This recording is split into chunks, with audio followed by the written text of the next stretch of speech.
All eyes were on US Vice President Kamala Harris as she took the stage to deliver the most significant speech of her career on the concluding day of the Democratic National Convention in Chicago.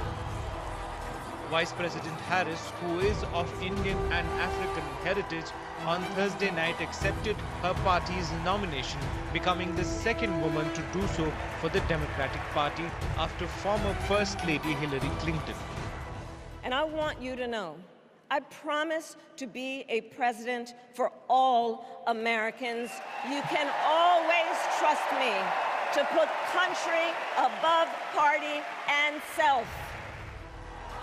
She laid out the consequences of electing former President Donald Trump to a second term, calling him an unserious man. Referring to 2020, when Trump lost his re-election bid, she said that he sent an armed mob to the United States Capitol and fanned the flames.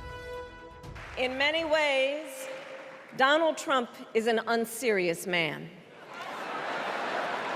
But the consequences of putting Donald Trump back in the White House are extremely serious. Consider not only the chaos and calamity when he was in office, but also the gravity of what has happened since he lost the last election. The Vice President promised to work for the middle class in bringing together workers, small businesses, and American companies if voted to power. Harris said she will create an opportunity economy where everyone has a chance to succeed. Harris pledged to proudly sign reproductive freedom and abortion right into law.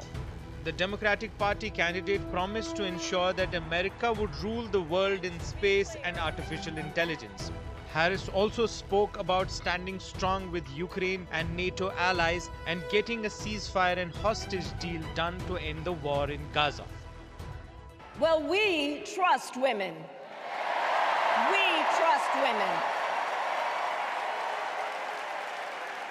And when Congress passes a bill to restore reproductive freedom, as President of the United States, I will proudly sign it into law. With respect to the war in Gaza, President Biden and I are working around the clock because now is the time to get a hostage deal and a ceasefire deal done.